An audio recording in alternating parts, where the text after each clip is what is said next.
Hello and welcome to Won't Be Forgetting That, a podcast talking about all of the most awkward and embarrassing moments of people working in the film and entertainment industry.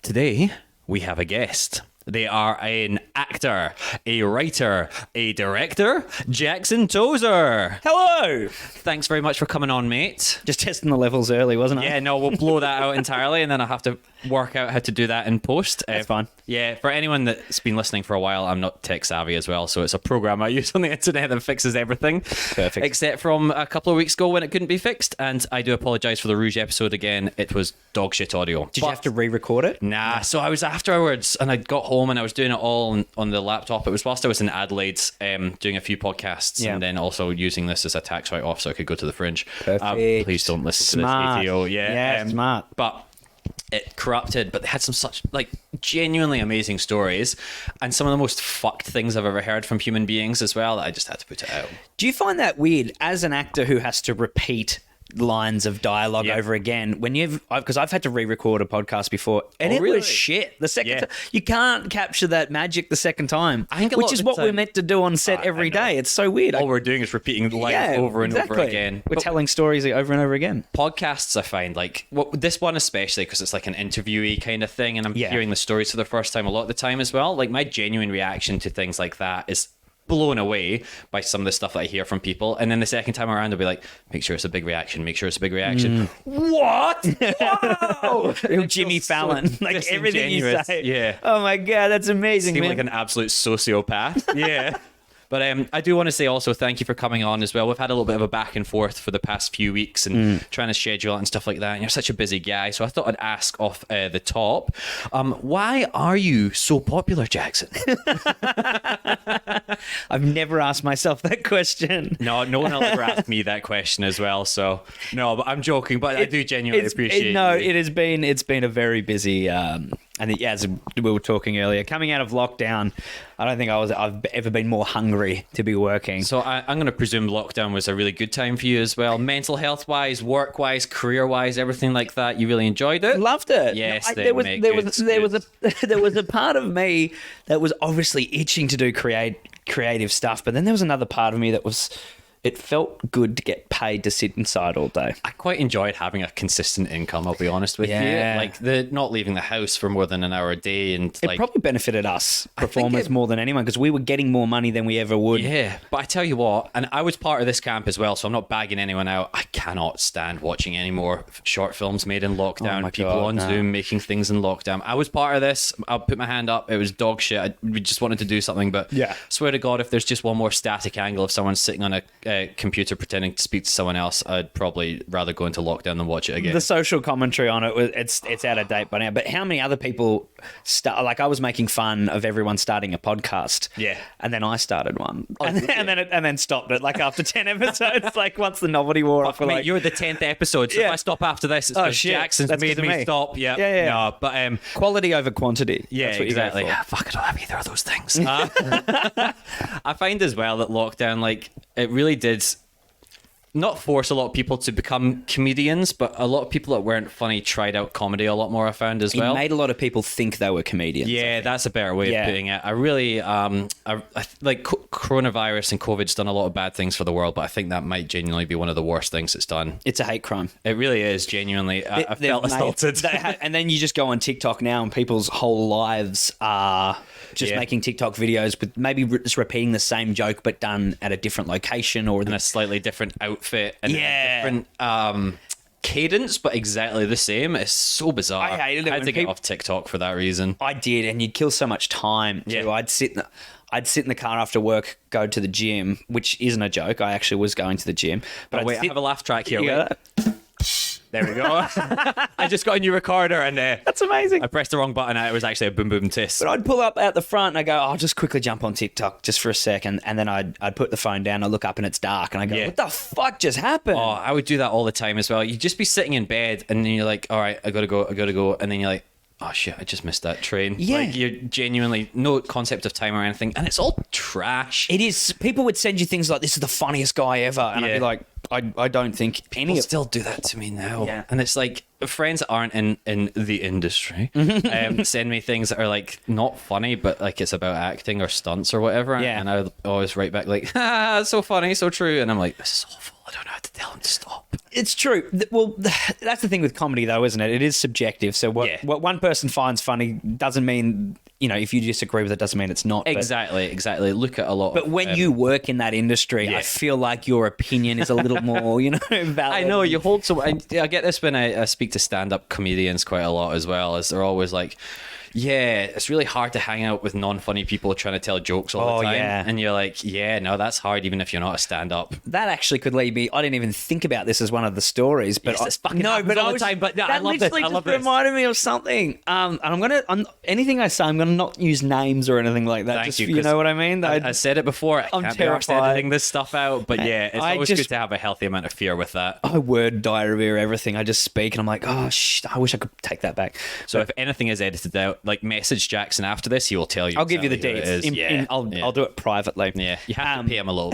Link his PayPal account, but yeah.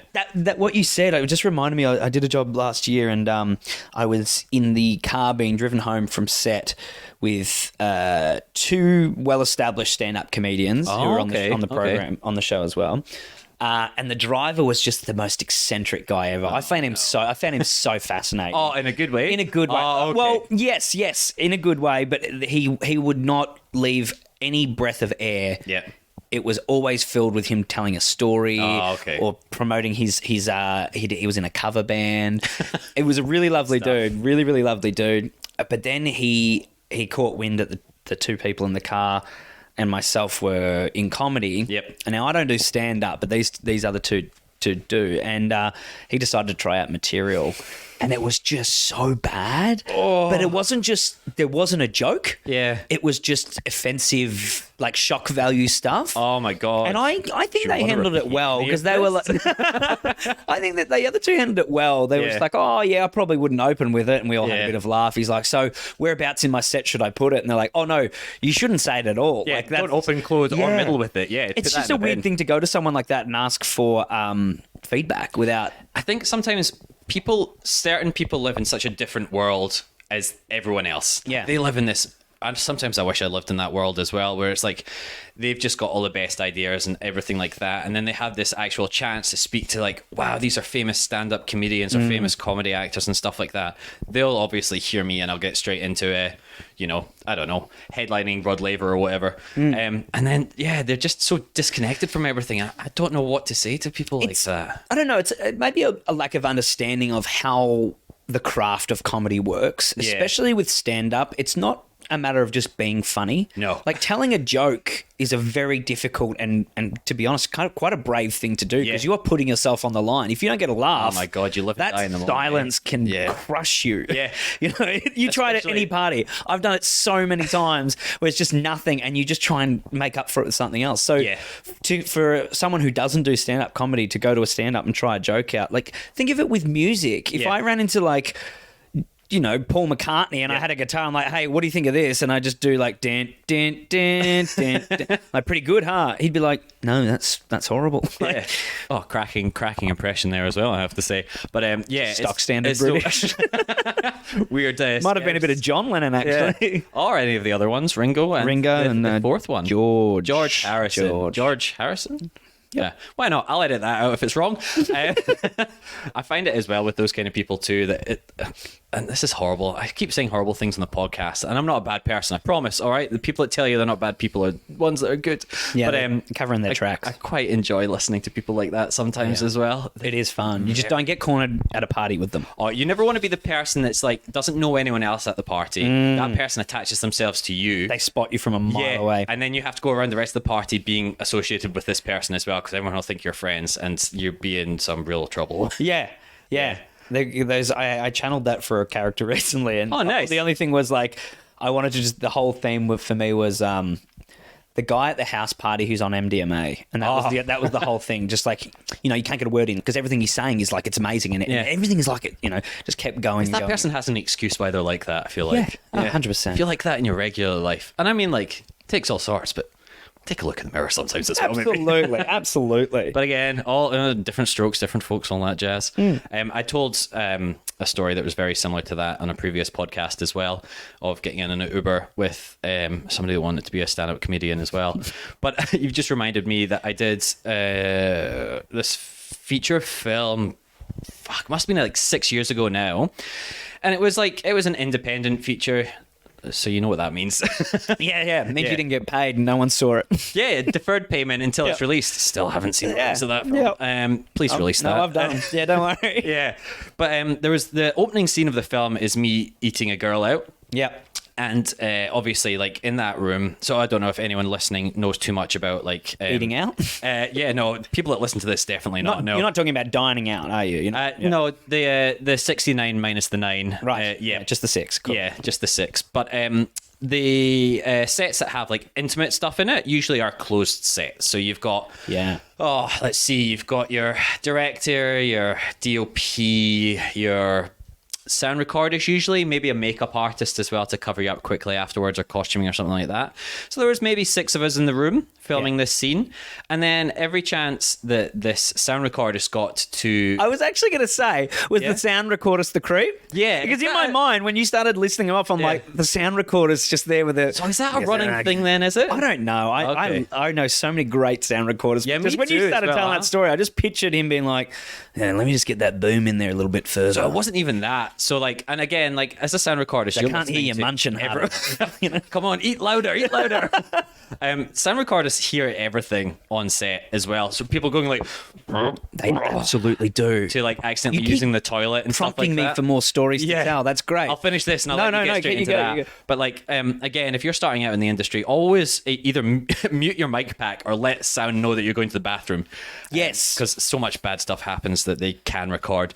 But this sound recordist, like... I think I was in a dancer's belt, if you know what those are. No, little flesh-coloured G-string. Oh, cocksock. Yeah, but it has like the strap around it, so it's not just a sock. It's not just a sock, right? No, so it's less likely to fall off. Yeah. Still not a good look at all, and very exposing. And a weird feeling, isn't it? Yeah, I hate like wearing socks, not wearing socks, like wearing thongs in the shower. Yeah, like right. You feel more nude somehow. Yeah, and you're like, this thing's like cutting my arsehole in half as well. It's not fun. Anyway, the glamorous life of performers, but. Every time that we'd cut, the recordist would be like, "Oh, why are you doing this?" And I was like, "What?" And he's like, "Why are you doing it like that?" And I was like, "Do you mean like he has notes?" Yeah, no, it wasn't that. You just meant, "Why am I doing this film?" Oh, right. And why did they write it? I was like, I don't know. The opening scene too. Yeah, and it's like, and I was like, I'd never met. This was my first day on set as well. I'd never met this guy before, and he was like, "Yeah, this writing is so bad," and I was like. You don't have to be here. You can leave if you want. And I don't know if you're ever getting given notes on the thing that you're making whilst you're making it, whilst essentially naked. Yeah. It's a little bit uncomfortable, I'll be honest with you. Yeah. Well, every sexual experience I've had was that, getting notes whilst... No, just in general, whilst naked, stuff. Getting feedback. Yeah. Why are you doing this? I don't know. I'm so sorry. Drunk? Eat louder. But I never saw him again for any more of the shoot dates. But he clearly, if you're out there and listening to this, don't do that again. He would be judging the sound quality too. Oh, fuck. All right, I'm using a Zoom recorder. Okay, you fucking arsehole. No. It's so interesting you bring up the sound thing because I forget it every single time. It's amazing. I've been working for 10 years in this industry. Humble brag right there. Yep, there. Always forget that I'm wearing a microphone. Yep. It constantly happens. They're so tiny and like always, like, I don't know about you, taped to the hairiest part of your chest, and then you have it like running down to like your leg or something like that. So it's really easy to forget about. Yeah, well, we've stopped taping it to my chest because it doesn't stick there. There was a show a few years ago where I shaved the patch of hair. Oh, you don't want to shave the whole thing? No, because I'm a really quite a hairy dude. Oh, God. Oh, yeah. Jesus Christ. Oh, yeah. It's quite hairy. Just exposed himself to me. I don't know where to look now. He's picking his hair off the microphone. I shaved the little square. Just is that going to be easier for you? And it didn't work because I'm also quite a sweaty dude, so it didn't stick to it. About it. But then I forgot I had to have a shirtless scene later in the season. Oh my God. And then I took my shirt off and they're like, what the fuck's that? And I'm like, oh shit. It's just a big square missing from the middle of my chest. Did they patch it in like a little merkin for the chest? I didn't end up doing the shirtless scene. But that was very smart, actually. Like this is an accident. Yeah. Like, oh, no, I don't have to do I don't have to do it. Well, when you say 6 years ago too, they wouldn't have had intimacy coordinators then, would they would have had it if it was filmed today on that. Oh, right. It was that in... But yeah, I've also spoken about intimacy coordinators on this before as well. And how... Use take two. Fuck. I've also spoken about how intimacy coordinators... I'll use that one. Like how they're so much more prevalent now and fucking welcomed, in my opinion. So as well. overdue. Yeah. So overdue. Even things just like any touch, anything physical, whether it's a hug, kiss, shirt, like doing a topless scene, wearing a cock sock. Yeah. I don't think they're called... It's just easy to call them cock sock. We had Sally Cheng on our very first one, and she's an actor who transferred over from wardrobe, and she calls them cock socks. Yeah. She's professional wardrobe. Modesty garment, I think, is the official. They do. There's nothing modest about it, though. No, I feel more exposed than one of those things as well. And you're constantly trying to like tie it back up again so it doesn't fall off. Well, that was an embarrassing thing was when they booked me. You have a fitting for oh my God, did you have to get fitted? I said for that? Fitting. I said, well, just give us the smallest one and we'll start from there. Well, apparently they only start at large and they go up from there. So they're very smart. It was different to how I expect it to be like an 80s montage. Like I would open the curtain and then they'd have like a group of friends there going, no, maybe not that one. And then we'd all smile and give the thumbs up like, that's the one. Freeze frame jump at the end. Yeah. Nice. It wasn't like that at all. No, I don't think it is weird though. You put everything into it and then you you just tie it up and you tie it up so tight you're like, this is gonna fall off. Not the sock, everything. I've tied it so tight. But the microphone thing, it didn't happen to me. It did happen to another actor on a film or a project that I did many, many years ago, the start of my career. A guy was on for one day and he comes on set and he just started bad-mouthing the director, the producers. Oh, my God. And he's saying it to me and another actor, and we're like, oh, no, like, I don't really agree with that. And you're just leaning into his chest being like, no, I actually fucking love this director. I had forgotten we were wearing mics as well, right? So I was just like, I'm pretty grateful for this opportunity because, you know, especially as a young actor, any opportunity you're grateful for. But this was a good one. And then the other more experienced actor to me, he just put his hand over the guy's chest where the microphone, he goes, do you realise you're wearing a mic? Yeah. And we looked across. The director is sitting there with his headphones on next to two journalists who were there on the day, and they had their headphones on. And he was just slowly shaking his head. Got fired immediately. I ended up getting his lines. So it worked great in my favour. Great for you, but my God, that's awful. It's happened so many times, like even sitting in a green room and someone just... And you get frustrated. On sets, you definitely get frustrated. But the same as any job, you know... Any single job, you would walk into the staff room and you have to bitch about someone you've just worked with. That's part of the job. Cathartic. You just need to let it go, and then But it does feel like a bit of a stitch up that you are if they haven't turned the mics down, and as you say, go to the bathroom as well. Yep. It's one of the best scenes in The Naked Gun when Leslie Nielsen, he's got the mic on, he goes to the toilet and it keeps going. But that's genuinely what it's like. Yeah. I'm always forgetting it, and then I sit there and I have those moments where I go, what did I say? Yeah. I know, I'm terrified as well. It happened in a similar way on the same project as the one I was talking about with the driver and the comedians. I was in the makeup truck, and it was a long day in that truck. It was like 2-3 hours of prosthetics, that sort of stuff. Oh shit! So it was a long thing, and me and the makeup artist were getting along like a house on fire, and we were just having so much fun chatting, and we were talking about the rap party coming up, and we were talking about like how there's so much like hookups that happen at rap parties. Yeah, everyone loses their mind. They do, and we were talking about that and swapping stories, and then we started being like, "Hey, is there anyone on this set you're interested in? Any of that sort of stuff?" Dear. The AD runs into the thing. She's like, "You must have." Your radio pack is on for the makeup artist. She must have bumped onto the counter. Oh my God! The thing on. Luckily, we didn't say anything bad. But that was just broadcast over all the radio channels? All the radio channels. So apparently it was only on for about 15, 20 seconds. But every crew member who had their radio on could hear us talking about who we'd want to hook up with at the rap party. Oh, fuck. And for anyone that's not been on a film set, a lot of people have radio packs on them as well. So a lot of people got to hear that. fuck, that's so awkward. It was. And then we just started, like, you know those heart drop moments where Yeah. you just freeze and you start shaking. We're just like, what do we say? We started replaying the whole conversation in our head. Yeah. Did we say anything bad? Who did we talk about? And blah, blah, and the AD was like, no, it was fine. It was fine. The rest of the day, I would have been like, I'm not in this anymore. I'm just so worried. I'm like, fuck, I can't make eye contact. I'm Yeah. so scared. Yeah. So, like, on a far less bad or potentially bad way, I did a job last year, and there was like 8 of us, I think it was, in the stunt team, and one of us was mic'd because they had a line as they Does ran. it rhyme with Latea? I'm neither confirming nor denying. May or may not be based in a place that's not Melbourne, but filmed in Melbourne. Okay. Yep. But one guy, yeah, there you go. That's not Melbourne. That's not even fucking. It's not of this earth. But It's not a place. no offense to anyone that listens in Frankston. But I was there recently. It's actually lovely. Is it? Yeah, I had never been to Frankston before. All I'd heard were rumours, or not rumours, but everyone's like, oh, Frankston. Hey, what does that mean? And I went there and I was like, this is beautiful down here. Really, I was Yeah. there a little bit ago, and there was a man lying asleep on the road. Oh, yeah, but that happens. I mean, I did a thing for St Kilda a couple of years That's ago for very Chapel fair as Street. well, actually. And they were like, Oh, we're Chapel showing how Street as beautiful well, hey? Chapel Street is. I was like, well, what about that? And there was a homeless woman shitting in the gutter across the road. And again, like- nobody would bat an eyelid at Chapel Street if that's probably one of the least bad things to happen on Chapel Street. As well, Exactly. in all fairness. It happens everywhere. But yeah, anyway, all of us were sitting around in this group and we were just chatting about lunch, I think it was. Yeah. And one guy was talking about how he doesn't like coriander. And then one of the ADs runs up and he goes, you're hot, mate, get out. Because they were filming some stuff from another part of the scene that we weren't in. So he had to just go and stand out in the middle of this field whilst we all sat around and joked and laughed at him. And he was just standing there by himself, hot mic'd in the middle of a very cold and windy field as well. And he wasn't under the cover anymore as well. So Poor dude. sucks to be him. Yeah. That's what happens when you get a line though, isn't it? Yeah, True. you have to suffer for it. You do. Yeah. Suffer so- for your art. Yeah, and he got coriander with his food, which he was trying to avoid as well. So I've recently found out that is a genetic thing.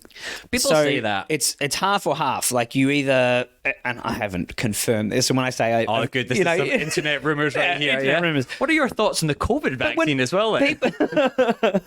When people say it tastes like soap, they generally taste soap when they eat it, and that's what See, their taste buds tell them. I think there's just some people that don't like it, and it's easier to say that like genetically I'm Could be. predisposed. Oh my god, this is all the brain damage from stunts. It's finally catching up with me. Suffer for your art. Yeah, exactly, right. But I'm predisposed to like not liking it. And it's just like say They just you don't use like that it, as man, the it's fine. excuse.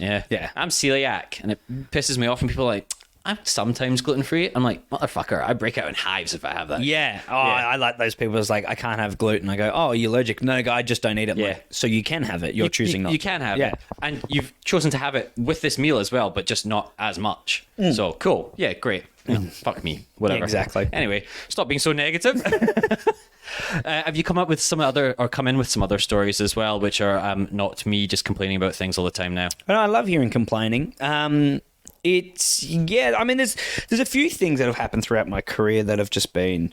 I mean, usually at the start of your career, a lot more embarrassing things happen because you're not familiar with how things work. I don't think you know how things are meant to work. No, because there is no real training for working on a set. No. There's a lot of acting training on how to perform. Oh, yeah, and most of those are BS in my opinion as well. But you can spend 4 years in a course, get out and be like, I think I know less than I did when I went in. you do. Yeah. I stopped going to acting schools because all they do is they spend the first day telling you how their technique is the only one that works and how everyone else is wrong. I'm like, I've already paid you. Yeah. I'm here. You don't need to sell me on this. I'm here. Start teaching Yeah. me. I remember one teacher was like, you're never going to make it as an actor if you don't follow our way of doing things. I was like, mate, I've got a film that's at MIF tonight that I'm going to. So don't tell me I can't make it because I'm Are you already telling me working. every single actor in the world has followed your one technique? Yeah, exactly. Yeah, Well, it It just takes that one actor who has, and they go, I know, oh, right? well, Will Smith does this technique. You're like, well, how'd that work out? yeah, how's that going? Yeah. But I think it's a lot of the time they're just cults as well. They are. There are They great are a little acting bit. schools as well and stuff like that, but a lot of them are culty. The one thing they never teach you is you, as the actor, don't you dare touch the coffee machine. Oh, really? No, especially when in wardrobe. Oh, okay. Yep, that's fair enough. Yeah. Well, I grew up in the country. I'm a bit of a hands-on type person. I don't like being waited on. It makes me feel very uncomfortable. So awkward as well. Hey. I mean, it's even when they give you a trailer, I get why you've got that space. Yeah. But I keep the door open because I don't like to be made to feel like any more superior than anyone else on set. Here. Don't you look at me. I'm going to go and shit in my own toilet. But that's one of the most awkward things. I'm not an on-set shitter. Oh, really? I can, but I do not like to. I'm very self-conscious about the on-set pooping. And I hate it. I hate it so much. Mine's like a nerves thing, I think, because it's just... Yeah, same. I say this every time on the podcast. I'm sorry for anyone that doesn't... You constantly talk about your shit on podcasts. Well, not my shit. Sometimes my shit. But I say this every episode now, but I really want to find the magnum opus of stories of someone shitting themselves on set or in an audition or something like that. So we do talk about poop quite a lot, unfortunately. I have unintentionally farted in the scene. Now that you mentioned that, I meant to pass out, and then someone improvised and they ran over and they stood on my stomach. And it's the loudest fart, and then I'm trying to stay passed out. But then obviously the sound is there, but then there's a smell that follows.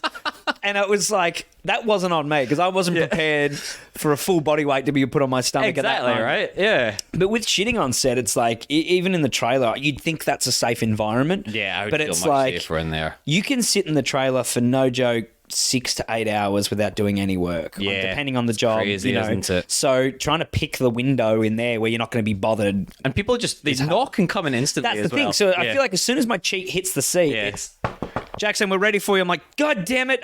Just a second. Fuck yeah! Don't open the door. But recently, I shouldn't have said recently. Well, anyway, at one point in the past, on a project, I got in my tray and I was like, it's the morning. I've had 2 coffees. I'm going. Needs must. I'm going. Yeah. Did the business. They hadn't hooked the water up to the thing yet. Oh. So there was no flush. And there's the toilet in your room. Yep. Isn't a door. It's the one of those sliding. Yeah, because it's real estate. There's no room for anything. So it didn't do great to hide. Yeah. Obviously smell. I let the AD. I was like, oh yeah, they haven't hooked the water up there. She goes, oh no, it's not working on this thing. She goes, what do you need? I'm like, I just need to wash my hands. She's like, oh, you can wash your hands down here. I'm like, oh no, I'll be honest. I need to flush the toilet. She's like, oh well, oh no. End up having to get me a bucket. Oh my God, I was going to say that as a joke. Did you actually have to do the bucket flush? Yeah. I'm sorry, I don't mean to laugh at this, but that's fantastic. But that's the point of the podcast, right? Really is. There was no point me being like, they said, we'll take care of it. I'm like, absolutely not. Oh, yeah. I will be the one taking care of this. Definitely people that would have just been like, yep, going to bucket flush my shit, thank you. And, talking about not making yourself feel any more superior than anyone else, what a move to be like, go wash my shit down the toilet for me, would you? It would have just been a PA who's like 3rd week into actually working in this. And yeah. I don't know if I want to work. It'd be that in sound TV. recorder. That's what it was. I'd make him do it, actually. Yeah. Oh, I think that sound recorder just doesn't work in the business too much anymore, to be honest. But the not touching the coffee machine thing, I did a TV show a couple of years ago, and my character's wearing these really fancy silk sort of shirts. Oh, that sounds both delightful and like an absolute nightmare.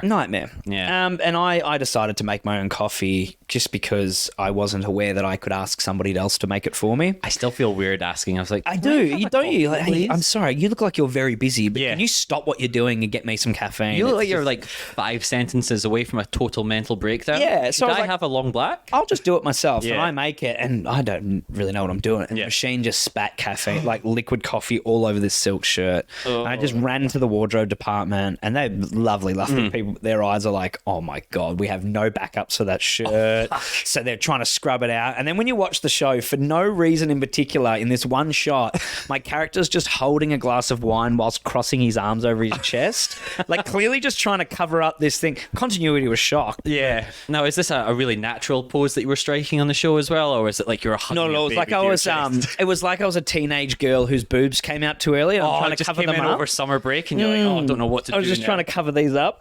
Fuck, that's so awkward. And you never think about that stuff, like watching TV shows, how much like costume is frantically trying to fix you in between takes, and like even in turnaround, and God forbid, like you actually fuck up your costume as well, which happens sometimes. It has happened to me on this short film which came out recently, Hatchback, where I had a lot of positive things about it. It was an incredible experience, but my character, the director Riley Sugar, is a wonderful dude.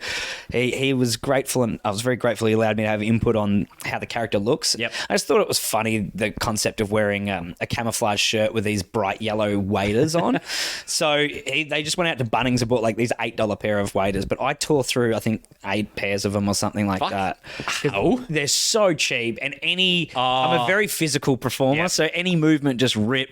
So you're in there throwing high kicks, splitting out the crotch. Far out. I hope you got back. They didn't have backup, so they had to go to Bunnings and get as many.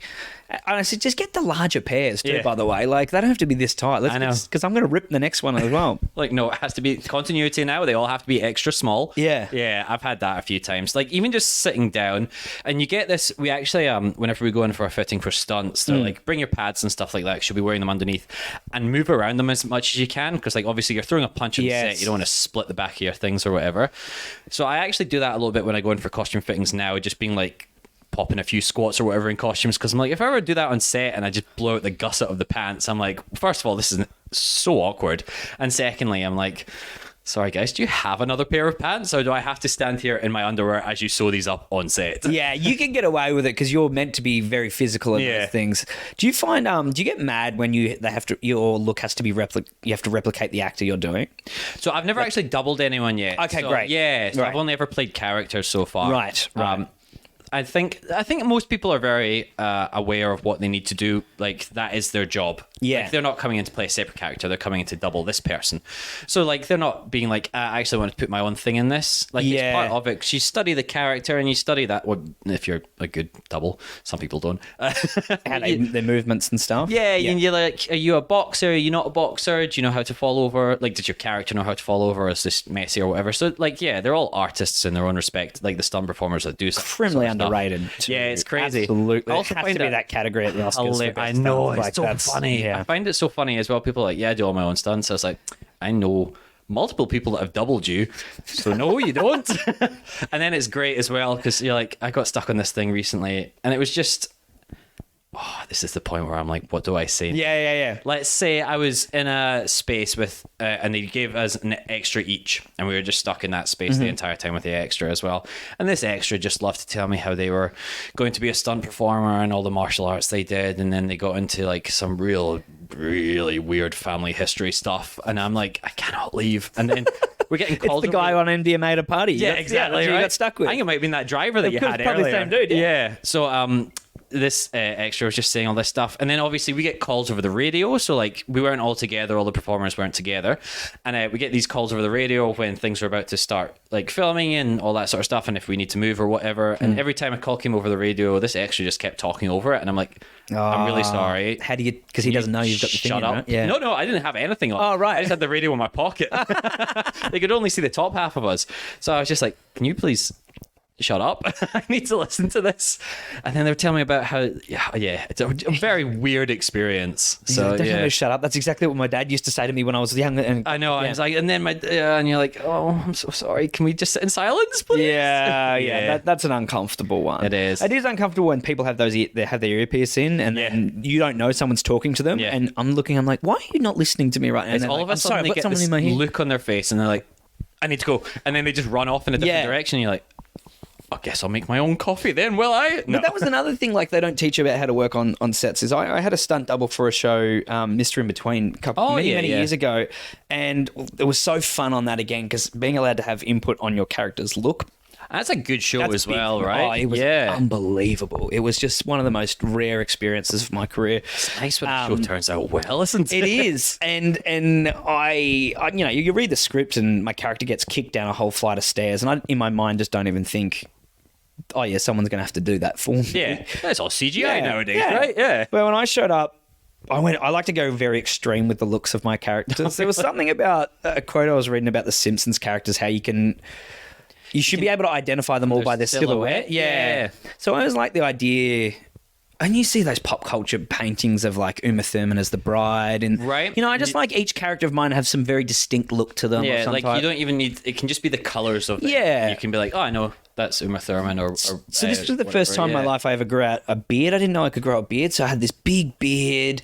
I think Richmond had just won the grand final, so I was playing a Russian gangster, a thug. I wanted to look as as thuggish as I could, and I asked to get like the Dusty Martin mohawk, but worse. Nice. So that was I said to the hair maker, I was like, I want the Dustin Martin, but like he's done it himself.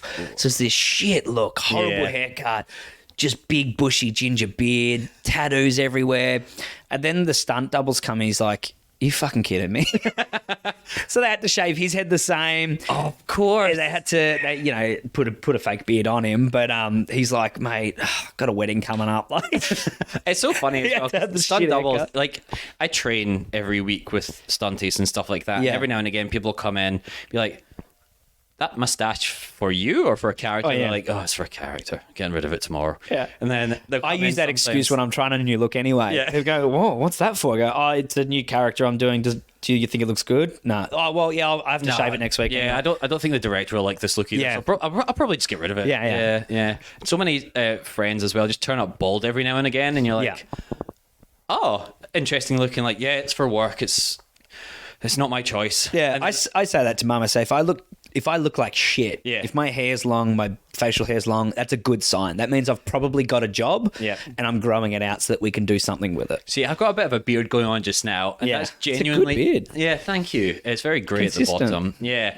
I've grown it out. I did this show a couple of years ago where I had a nice big beard, and by the end of the show, I was like, I just need to fucking shave this thing off. I hate it. So I went completely clean shaven, and I had to do it for that TV show that we were mentioning just before last year. I had to be clean shaven, but I hate it. Like, I hate being clean shaven. So do I. Yeah, but It then irritates me a little bit. And when they put makeup on it as well, it gets a little bit worse. it really flares up. But then I hate getting fake beards glued to the face more. So I was like, I'll have a beard. If they don't want it, I'll get rid of it. Otherwise, I'll just have a beard. Because I did this one. What was it called? Sovereign Hill. Do you know Sovereign Hill? Yeah. I did some work for them for their new light and sound show. It was all like 3D projections. So they filmed some of us for that. And they're like, oh, can you clean shave? And I was like, yeah, that's fine. So I clean shaved that morning. And then I went in and they're like, yeah, we're going to glue some beards to you. And I was like, I had a fucking beard. Why did I clean shave? Yeah. And it's such like... I don't think they like doing it either. They it's always awful. tell me it's harder to glue it on than to... Yeah. And it's so itchy, and I got the most sensitive skin in the world. Get stuck in your mouth, don't they? Yeah. And they're like, is this real hair? And they're like, yeah, it's horsehair. And you're like, I've just been eating horsehair. Yeah, when I had my human hair that was already there. I'm fine eating my own like a beard Dr. here. Seuss book. Yeah. Yeah, no, it's give us a couple more paragraphs. Yeah. So you're doing... Yeah. when you're talking. You sound like you're doing the eating out scene again. Yeah. Stop doing that so loudly. Yeah. They used horsehair on that lady too. Yeah, they did. Yeah, no, it was very bizarre. A lot of it as well. No, my co-star's listening. It was set in the 70s. It's fine. It was all Oh my god, I'm fucking put in a corner now. But yeah, I was like, I don't like having that stuff glued to me. It's always gross. Yeah. Any hair like that is gross. Yeah, well, I'm always worried because something about the mustache. The producers and directors have been really liking the mustache look on me, and I don't know why. I think it sets me apart as well. My dad had a really good mustache. Yeah. I grew it out for this show, 5 Bedrooms, many years ago. Season 1, the character I play is called The Fridge, and he's a footy player. Yeah. And I just looked at a photo of my dad playing footy back in his early 20s, and I went, oh, he has a good mustache. Can I do that? Yeah. And then I started booking job after job after job, and I was like, it's the fucking mustache. That's great. But I'm always terrified because I am asked to maintain it in between the days. Oh, I hate that. And I'm terrified I'm going to sneeze or slip and just take a chunk out of it. Yeah. And then I don't know what the process is. Like, how do they... I don't think there's any fixing it. Exactly. You go with the Henry Cavill CGI mustache, except adding it on instead of removing it, and then everyone will be like, what is wrong with this How did they face? sit there once having done the movie and sat there and gone, yeah, this is going to work. People were like this. I feel like any of that movie, when they released it, it's like, how is any of this going to work? I mean, obviously, that entire mustache debacle was a nightmare in itself. And not even worth it. Like, that scene added nothing to the film at all. But then the entire film is where I was like, none of this is... No. What are you up to, Josh Whedon? I mean, Yeah. obviously, some not great stuff. Not great The stuff. sounds of Yes. things. Yeah, very horrible Yeah, things. just like that entire... There's so much money behind it as well. And then you're like... you produce and write your own stuff as well. So you're desperately trying to get money for that, and then you're just throwing money at things like that, and you're like, there's such a disconnect between that. You're like, can I have some of that money? Yeah, I find it so interesting, the difference between a big budget and a small budget, and where the money gets spent. It's crazy, right? Any independent film, the director is also the caterer. Oh, for sure. Their wife's driving you to and from set. Exactly. It's always the same. I used to just make that's where I started just making short films with a couple mates from work. Yeah. JB Hi-Fi. Could not tell you the importance of that on my career. It's doing crazy, those creative projects that don't even get seen, and just I think what it does is it really encourages that passion for making film. Yes. Even if it's not good, it keeps you going. It gives you a little reward. At that level, and then when you're getting pampered and your own toilet that doesn't flush in the higher levels, that's when you're like, okay, I enjoy this regardless. Yeah, but we were getting so sick of it because I would just make a pumpkin soup for every and there's mate, you got to learn how to cook something else. I can cook now, don't get me wrong, but I was like, pumpkin, cheap. Wow. Just boil it. And I don't know if I'd keep turning up to those shoots. Oh, yeah. Everyone's like, mate, it's the third day straight. I've had pumpkin soup. I'm like, we're on a budget, guys. Yeah. We're on a budget here. I made 12 litres of this pumpkin soup. And you're going to finish all of it. All of it. Yeah. But I find with that kind of stuff as well, that really does give you you appreciate everything so much more being from there, doing the 100 different jobs on set. Then when you get to bigger sets and stuff like that, you're like, fuck, man, sometimes I'm the person that works the least here. Yeah. You get all of the attention as well. Yeah. Yeah, but there's other people I don't know, grips or makeup that are sprinting around the place doing such fucking arduous tasks. But that's the other thing that's embarrassing for me. I don't have a great memory. In general. So as a performer, my strength is improvising because it's less that it's not that I don't respect what's on the page. It's just that I can't retain it in my head. I know. So I have to say it a different way each time because that's just how my brain is connecting to it. But it's the same with names. Yeah. And you work, as I said, I've been doing it for 10 years. I'm very grateful. I'm very, very lucky that I've been able to do it for that long. But I've worked with so many people throughout that time that I struggle to remember names. Even recently I went to do a voiceover and I was like, I know you. He's like, yeah, we did a commercial last year together. I'm like, I'm so sorry. Yeah. I don't feel like a piece of shit, but I can't remember. And when each crew's hundreds of people on each job that you do. How am I supposed to remember? Sometimes you don't even meet those people. You'll maybe see their names from the call sheet, which is the sheet that goes out beforehand. I know that name. Yeah, exactly. Or I know that face, but I can't put the two and two together. But I had no interaction with them on sets. Maybe I saw them from across the way. People with really distinct looks. I'm like, I know you from somewhere. But otherwise, I'm like, there's a million people here. I'm trying not to fuck up this scene as much as possible.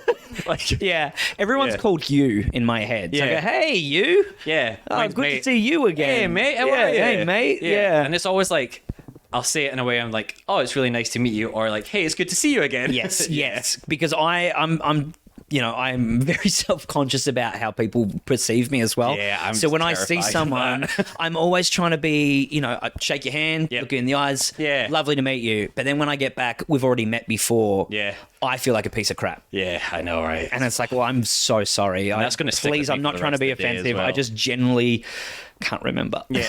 And that's happened to me before where I'm like, oh, we've met before. It's all good. And they're like, oh, I'm so sorry. I'm like, it literally happens to all of us. No stress. I don't think you can take that personally, especially in an industry where, you're going into a work environment where you do have to meet 50 plus new co-workers each time. And you're in there for a whirlwind, which can be maybe 8 hours, but sometimes you're only on set for 2 hours. Yeah. And you're like, I'm so sorry I haven't met the 75 people that are working today. Yeah. And then maybe you'll never, you're in there for one day and you'll never see them again until 2 years later. I'll give any tip to any young actor out there who's getting involved. Hair and makeup. Yeah. Learn their name straight away. Yeah. Because you are sitting in their chair for an hour, probably every single day, learn their name, learn something about them. Always have a good chat with them, and they always have all the gossip. They have all the goss. They know everything. They literally do, don't they? Yeah. And you don't have to get involved. You can just sit there and hear all the goss. Yeah. And even actors who come in early, they vent about the day before in the chair. You sit there and you listen to them. Fucking nightmare last night. They didn't get us out here till blah, blah, blah. And then you'll go in next and you're like, so I didn't hear they wrapped until 10 p.m. last night. Yeah. Yeah. Did you hear Jackson and such was talking about who they want to hook up with? Over the radio. Yeah. It was so embarrassing. Go, hi, I'm Jackson. Nice to meet you. And they go, we've met before. So. I'll do my own makeup. Yeah. fine. It's yeah. fine. They just give me the prosthetics, and Yeah. I think I got some super glue in the car. It's fine. Yeah, I find that kind of stuff like. I do try and remember as many people's names as possible, but then a lot during COVID as well, people were wearing masks all the time on set. That's true. That is very true. I had a really hard time picking people's face with a mask on. So I've done it recently as well, where I've been like, hey, really nice to meet you. And like, hey, man, I did 2 months of a show with you. Yeah. And they pull their mask down. We've been married for 6 years. Yeah. My wife? Oh my God. That's who you were. I Sorry. forgot where I lived. I only know you by the back of your head. Yeah. Sorry. If my wife is listening, it's a joke. It's a joke. I expect you to wear a mask still, though. So True. Yeah, but yeah, like I was like, I'm so sorry, Tom. Yeah. Say his name. I was like, I didn't even recognize you there. But like, a lot of the time, they're always lurking in the like behind you and stuff like that, and like away in Video Village. So I'm like, yeah, you're watching me all the time sometimes as well. Yeah. And then I've maybe like seen you once today. Yeah. Like if I'm lucky. Yeah. Do you ever get really uncomfortable? Do you get improvise much? I love improvise. Asian. Yep, there we go. That was I'll take that Asian? again. Did you I love say Asian? Oh my god. Improvise. Cut that. I love improvisation. Yes. And Asian food. Fuck, I don't know. I'm bad at improvisation. How about that? Then? Hey, no. Yes, I and. love it. Yes, and. I'm very much the same as well. I'm not great with remembering lines verbatim. Yeah. And I love to improvise. And if I get given like free reign to improvise, I'm like, I love this. I'll go for ages, such a forever. gift. If you're given it, it's such a gift. But I have another embarrassing probably story. Was it listening to me saying that bit with improvisation before? 'Cause Yeah. I think that's probably going to come up on the next podcast that now. counts as one for sure. Oh, fuck. No, for me, it's making a bad offer. Yeah. Okay. Or a bad joke that doesn't land. It is. And if it's on set, people generally won't laugh anyway because they're being professional or whatnot. But if it's in a live setting, I'm not a fan painful. of actors who only improvise to get a laugh out of the cast and crew. Yeah, because it's it's a like- little bit too inside baseball at that point, and you're like, You're just who trying to are you inflate doing your this own for? ego at that point too, because it's not about getting them to laugh. It's about getting the people who are watching it Exactly from home right. to laugh. You're like, you're making inside jokes from the shoot. Why are you doing that? Oh, I remember doing I improvised a line, and again, this is why the filter in my brain. I tend to steer clear of doing podcasts out of fear that I'm just going to speak because I just trapped speak. you now. It's again of that thing of like, bang, idea in my head, Yep. and my brain goes, send it to the mouth, just send it down there. Yeah, what And you need for proofread it? No, improvisation just as go. well, because you're like, Exactly, you're you've just gotta go- reacting. Yeah, it's- you can't it's stand exactly there and be that. like, is this okay to say? It's exactly that. And then I walked my dog. Yeah. And you're like, what? That was like 5 seconds after I said something. You're like, Yeah. oh, I don't know, sorry. But maybe on this particular day, I don't know, I might have just been in a zone. I was feeling comfortable. And also, you improvise as the character. It's not Jackson Tozer saying the words. It's the character. How does the character? What would he I had say? to say that to a couple of people sometimes. I'm like, the stuff I say here, this is not what I believe. And it's never anything like properly bad, but it'd be like, like not what I would say as a person, as Seb. Exactly. But I know what you're talking about. Yeah. in So that on this respect. particular day, without saying names or context or anything like that, one of the other actresses improvised a line. And when I hear someone else improvise, that gives me full reign to, I'm going to piggyback on that. So she said the line, I also have an STD. Yep. No, I also have a UTI. Oh, yes. Without even thinking, I instinctively went, I thought I smelled something. And it was fucking dead. Like, the scene just died. It just stopped completely. They called cut, and one of the lead actors is like, mate, that was shocking. And I just went into a shell for the rest of the day. I'm like, it wasn't... No excuses. It was a really bad joke. It was a bad offer. The character would have said that, in my defense. Yeah. But it did nothing for the scene. And it was just this thing. I'm sitting there back, in the green room, and I'm like, have I just lost my career? Like, is that something I can get fired over? Like, is that offensive? Is that... terrifies me as I didn't well. know. Like, I was... And, with everything that's happened in our industry over the last 5 to 6 years, it's like, oh my God, that's it. Yeah. That's it. I'm done. Blacklisted, fully out. Yeah. And I think it's like, it's good to make a clear distinction between like what's okay and what's not okay on set. But I think like improvisation sometimes like that, if it's not entirely horrible thing to say as well, like you kind of do need a little bit of leeway with that. And you're like, again, you're like, it's not me saying this. But then again, people be like, I'm a method actor. I'm allowed to come around and grab you. And you're like, See, that is another, so it's a really completely weird, murky kind of area as well. So I get, but the deafening silence and cut is rough. And I think that's why I don't do stand up, because that silence crushed me so much. I know, right? It just crushed me. I wasn't saying it actually to get a laugh. Even at the time, I was just like, oh, bang, first thing in my head, send it to the mouth, go. And as the words are coming out, I'm almost reaching for them to pull them back in. Yep. I went, nah, fuck, that's it. You got to live with the consequences of this. I know, right? And I don't know about yourself. I would have been on the entire time being like, I'm so sorry. Like, that was... Did not improvise the rest of the show. I was terrified. It's so rough. But again, the little improvisation moments that come out, you're like, they do really make a show sometimes. To be honest, I would say 60% of the gold that has come out in my career has been a spur of the moment improv. Yeah, right, exactly. And it's just unfortunate every now and again, a little fart like that. Well, that's the thing, they're not all going to land. Yeah, exactly. And I'm sure it's the same with comedians. Like, they go up and they will kill. They'll do like a 95% of the show will just be awesome. They go, I'm feeling it. I'm going to try this new joke, and then crickets. Yeah. And you go, fuck, I know, shouldn't right? have done it. And then you get in your own head, or not that I've ever done stand-up, but like from what friends have said, they're like, get in your own head, and then you're like, is anything funny anymore? And you get off, and people can see, man. People can see when it's you're all panicking. that confidence as well. Yeah. That's, again, going back to like stand-up as a craft. I think people, you don't realize how many relentless hours they have put into being able to tell that 2-sentence joke. Yeah, perfectly structured. Perfect. Exactly. How many times it's failed and then they've flopped and they've had that silence. They go, okay, maybe I need to give it this or this or that. I think sometimes your average Joe is just like, they told a joke. I didn't tell a joke. The same with acting and stuff like that as well. You're like, yeah, all you're doing is just saying someone else's lines. And you're like, oh, yeah. It's circumstantial too. I never say you're a comedian because everyone like, all right, tell us a joke then, funny guy. Yeah, and you're like, well, the circumstances aren't right for this. Yeah. Like, I'm not going to do a crisp 5 minutes in the back of this taxi, sorry. But yeah, I feel like that. I don't know. Do you tell people you're an actor if it's just like a random even Uber that driver? Sounds, I don't know. It's weird. Yes, I am a full-time actor. Like that is my main income. It has been for the last maybe 6-7 years. Yeah, and it's something to be so proud of as well. Yeah. So many people strive for that. But whenever you say it, it sounds like it's a brag. Yeah. And also, you do it at any party, like, oh, here he is talking about his acting again. Well, you asked me, what do I do for a living? I know, right? If I was a doctor, like, oh, here he is talking about surgery again. How dare he save children's lives? Think you're better than me? Shit. Yeah. Why? Just because I work down at the sugar factory? Yeah. But I find with the acting stuff as well, like... I'm going to add that laugh as an embarrassing moment. Oh, are you? Perfect. I'm going to loop that and put that on the soundboard for next time. I find with like a doctor, you need to go through 8 years of medical school and stuff like that. As an actor, kind of just have to write it in your Instagram bio, and then you're it's in quotes an actor. Yeah. So a lot of people are like, oh, an actor. Okay. Yeah. Yeah, my daughter, she's in a school play. I was going to say that exact thing. Yeah. Oh, cool. Yeah, I mean, like she's an actor as well, obviously, but like I've done some other stuff. Now I feel like I have to justify. So what's your daughter doing in the school play? Yeah. Just like I feel like such a dickhead sometimes. I got sent a show reel once from a parent who's like, my son's an actor. Oh wow. And look, I would love to mentor if people look in the way of like, I will only pass on mistakes that I've made, and and here's how I learnt from them, because every single path is different. Very much the same as that as well. It's like I can't tell you the right and wrong answers. I can help you as much as I know how to help anyone, and I can like.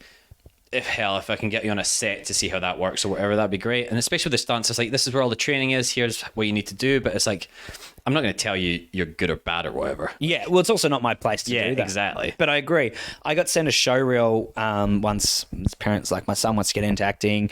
Here's his show reel. He's on the rise right now. I think he's going to be a huge star. And the show reel was just extra work that he'd done. It'd be like, camera would be panning across the neighbor's cafe and it would pause, and then she's put an arrow into the background of the back of his head where he is.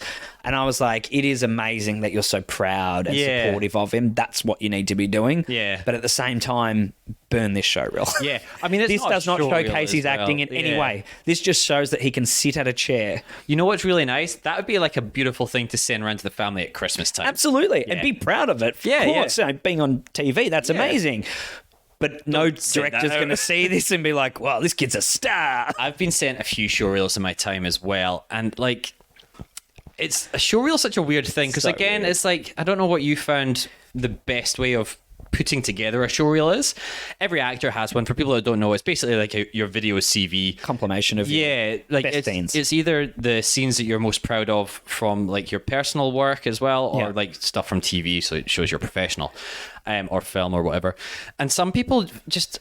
they do like a 7-minute monologue to camera where they're the Joker, and I'm just like, That's so true. I don't know what this is. What are you auditioning to be the Joker? And they butcher the accent like, Yeah. do you want to know how I got these scars? Yeah. Like, no, I want to know how you got my email address. We all live in a society. And you're like, do another take. You got that line wrong. Yeah. You flubbed it. And I mean, like, again, it's that thing is like anyone can be an actor. Anyone can make a show reel. It's great having technology at your fingertips. Like, hell, I wouldn't be able to do this podcast 10 years ago without all the stuff that helps me do it. And also because, podcasts are quite big 10. Fuck, I'm getting old now. Well, there weren't as many. Yes, that's very true. I'll give you that. Yeah. But now you can edit. Like, you can shoot everything on your iPhone. Oh, yeah. Just make a movie on your iPhone. And you're like, no, it's not quite that easy. But you can film scenes on your iPhone at least. So just do that, and then just look up, like, find people, and like maybe don't look up Leonardo DiCaprio's showreel because firstly he won't have one. Yeah. But secondly, you're probably not going to. His headshot is his showreel. It's like, yes, employ him immediately. His name is his showreel. Yeah. But yeah, like look up people in the local scene which you like or you want to try and like have the similar career path, and like, okay, that's what scenes they've done. I'll find scenes like this. Don't just be like, I want to play a psychopath and everything, and then just do like this 12-minute improvised long form of you like looking in the mirror, like pretending like you've killed your children and you're not sure what you're going to say next, and you're like, I don't know where I'm going with this, and it's not edited, and you're like, that's just, what is this? It's so funny. Everything you've just mentioned, myself and another filmmaker, Michael Jones, very talented man, we made a fake showreel. I just created a character called Rick Goodman, and we just decided to make a fake mock showreel for this character. Fuck yes. And it actually we did everything deliberately bad, mind you, and it starts with me just looking in the mirror because we were taking the piss out of all the tropes that happen in showreels. So it's me looking in the mirror trying to force myself to cry, and then doing all these motions, and then it's a self-tape of me doing the Al Pacino Piece Within Inches speeches whilst butchering the accent.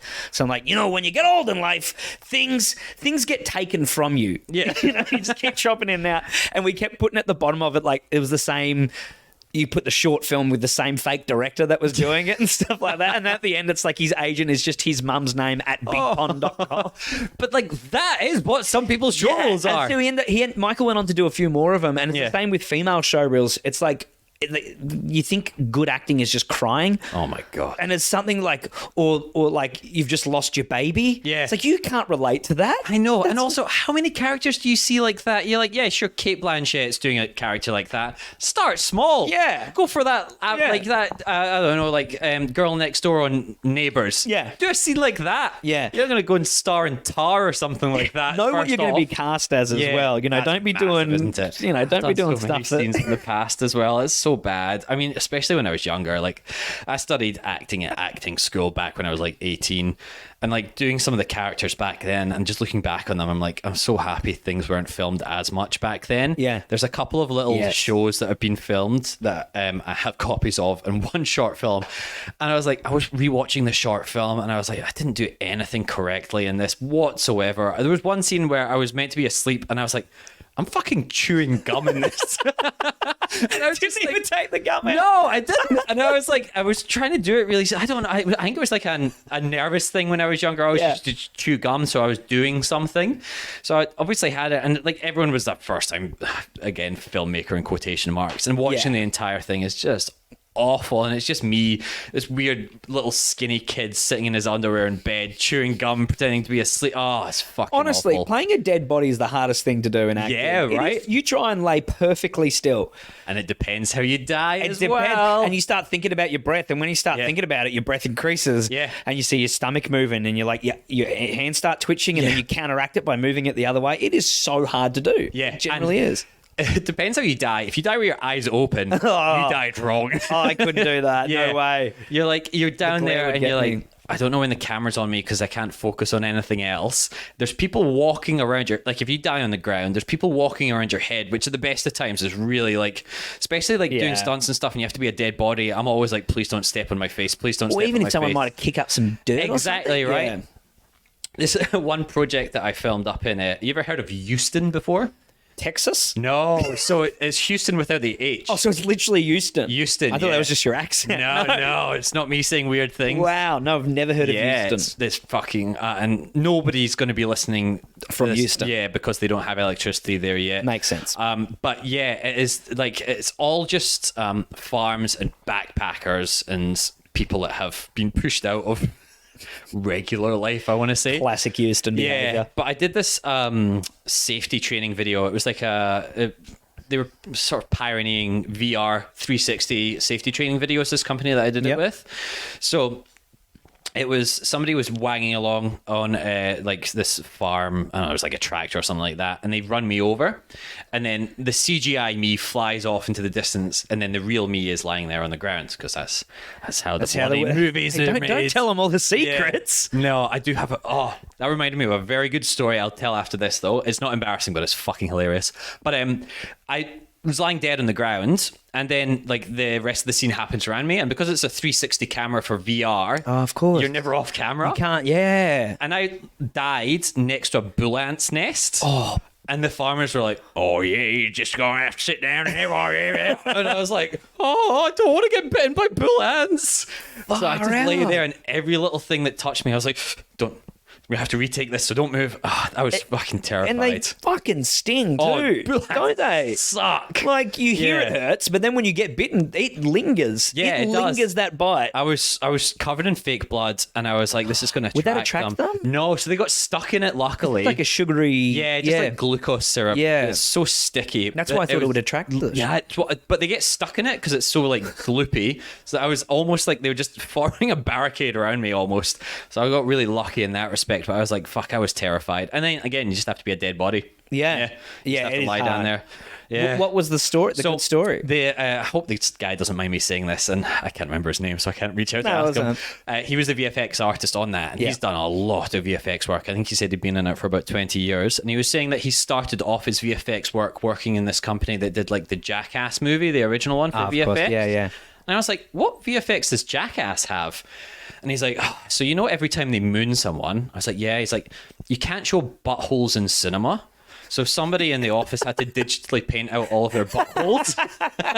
And I was like, that is the best fucking story I've ever heard. What a job. But like, imagine this, like, and VFX artists criminally like overworked, underpaid, having to do such long hours. And this poor guy is just zooming in to Steve-O's butthole, painting out what can only presume is not a well-maintained butthole as well, digitally painting it out, and those guys moon each other so much in that film.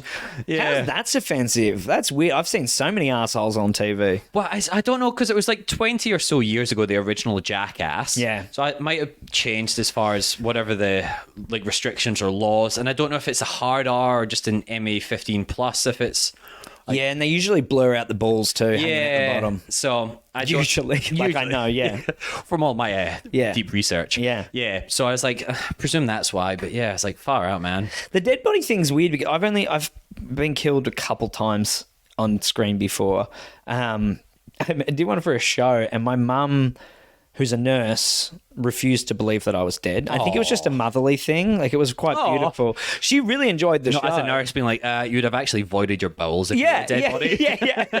Well, Mum, see, we grew up watching a lot of All Saints and stuff like that. Like, I remember showing Mum one of my favourite films, The Impossible, which is about the tsunami, the Thailand tsunami. Oh, yeah, I remember that. Yeah. She would watch it and she'd be like, that's not how hospitals work. I'm like, Mum, like, it's not what it's about. It's really hard sometimes to have that disconnect, especially if you're working in that field, being like, not believable. So she watched me you don't see it happen on screen, but I get stabbed in the chest, like in the heart, 3 or 4 times, and I'm lying motionless in a dam with blood all around my heart. Yep. I'm pale as a ghost, and Mum's like, "No, he's not dead. He's still alive." I was like, "You are the worst fucking nurse in the world if you think I'm still living after that."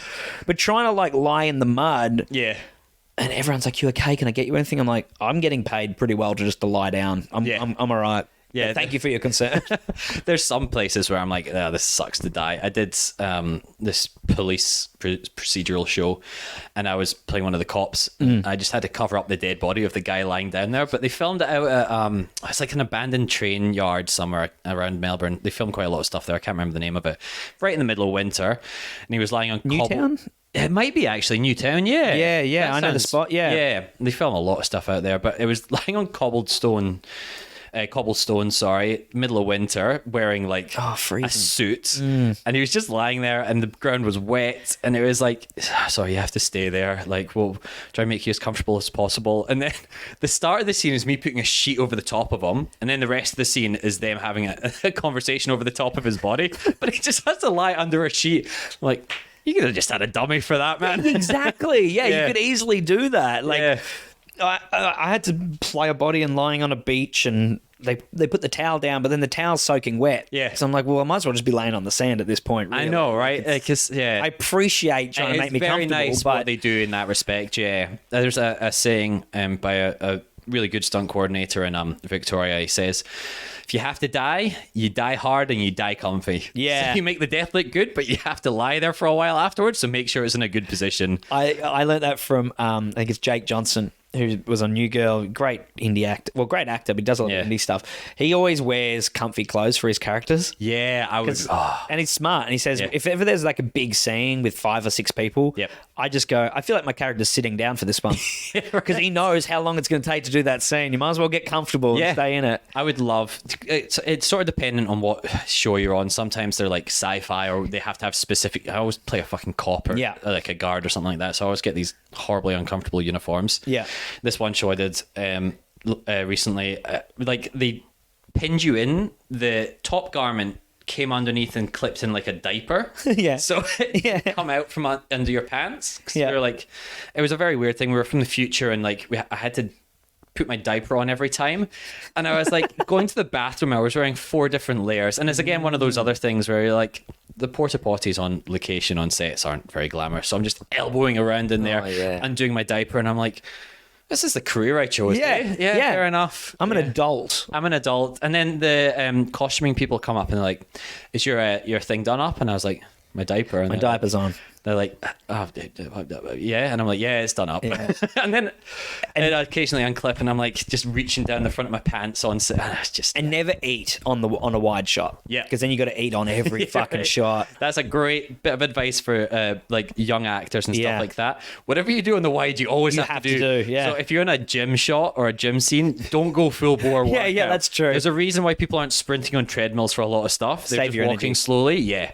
Because otherwise you're sprinting for 8 hours a day. And it doesn't help being, like, as I said, an expressive physical performer. Yeah. I'll go hard and then be like, oh, I'm not going to be able to maintain this. I know, for the whole scene. And then they're like, okay, all right, we've just got another 12 camera angles that we're going to need you for every one of those camera angles. So just do the same in that. And you're like... Yeah. I remember doing a Nando's commercial where they were doing like this new spicy chicken and I had a piece. Oh, yeah. I'm like, well... You're going to have to do that and every shot. And I ended up having about 30 pieces of this. And I had to get on a plane from Sydney back to Melbourne. And about halfway through the flight, I was about to shit, mate. I destroyed that point. I was like, not a good endorsement for Nando's. But I was spicy food though, huh? It goes straight through me but it was just the sheer amount that I had. Yeah. And I didn't know about the spit bucket at that point in my career. Yeah, so what they give you on these... Do you want to tell people what the spit bucket is? You can help any upcoming actors. Yeah, if you do decide to take a bite of the food in any take, when they call cut, there's a bucket there you can spit the food into, so you don't have to swallow every time. You don't have to swallow every take. Yeah. And no one told me about that. Now, nobody does. See, this is stuff they don't tell you in acting school or acting classes. Yeah. When I was thinking, when you said about the podcast and I listened to a few episodes, I was like... all the embarrassing stuff really happened early in my career because it's shit that you're just not taught. Yeah. And but that's learning, that's progress, right? That's what I say about mentoring people is, hey, here's the mistakes I made because nobody told me what the right protocol is. It's really nice, not saying that this podcast is mostly just laughing at funny farts. Of course. But like it does help people not do the same mistakes if they're going on to something for the first time, or even if they've been on it for a while and you're like, there's a fucking spit bucket. Yeah. I've just been chowing down on these freezing cold mashed potatoes all these years. Yeah, but what I like about the podcast is even just conversations about how the industry works. Like, there is podcasts and stuff out there like that, but it is one of those industries and jobs where it is fascinating because it's not that common. It's not as common. And a lot of the time it's portrayed as very glamorous as well. I don't know if it's nowhere near as glamorous as you think. Like genuinely, like even doing some bigger jobs and some smaller jobs, I've never felt glamorous doing anything. Yeah. Like only once we did season 1 of this show, The Newsreader, we recreated the Russell Street bombing. Oh, and yeah. it was just after lockdown, and we had blocked off the actual Russell Street in the CBD, and they put a lot into it because it's a very serious thing that happened, and we're trying to do it respectfully.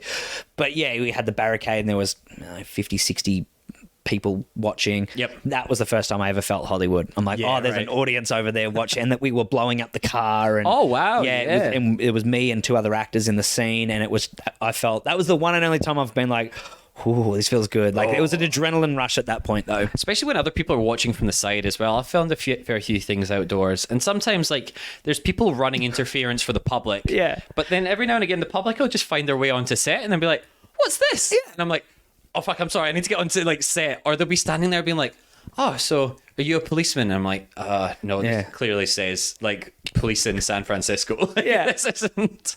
And then they're trying to talk to you about, like, oh, my friend was a policeman. Yeah, he was killed brutally. And then you're like, I'm so sorry. I'm like, where's the... Like, I'm happy to, like... I appreciate the curiosity. Yeah, but the one question I hate getting is, what are you shooting? Yeah. Because it's like, A, I can't tell you, and B... you wouldn't know what the fuck it is anyway. No, unless it's like the... I just say it's Avatar 4. Yeah. You go, oh, wow, you're doing that here in Brunswick? Yeah, Avatar 4. Oh, wow, yeah, cool. Yeah. And how did you get all the way into the set? Like, this is crazy. And they just pop up from everywhere as well. And there's always the... And I don't mean to be mean, but the strangest people that come. Oh, they are. Yeah, definitely. Yeah. The curiosity's there. I even walking around Princess Park the other day, and they were filming something there. I'm a total sticky bee. I'm like, yeah, what are they doing, and why aren't I on that? I'll be walk close to it, and I'll be like, who do I know? Oh, you guys need some. I can say a line. Yeah, I'd be happy to. Yeah, and how many people go, I'm an actor? Yeah, sure you are. No, like, exactly. Really, I know. So it's nice as well when you walk by and you see your friends sometimes, and you're like, hello.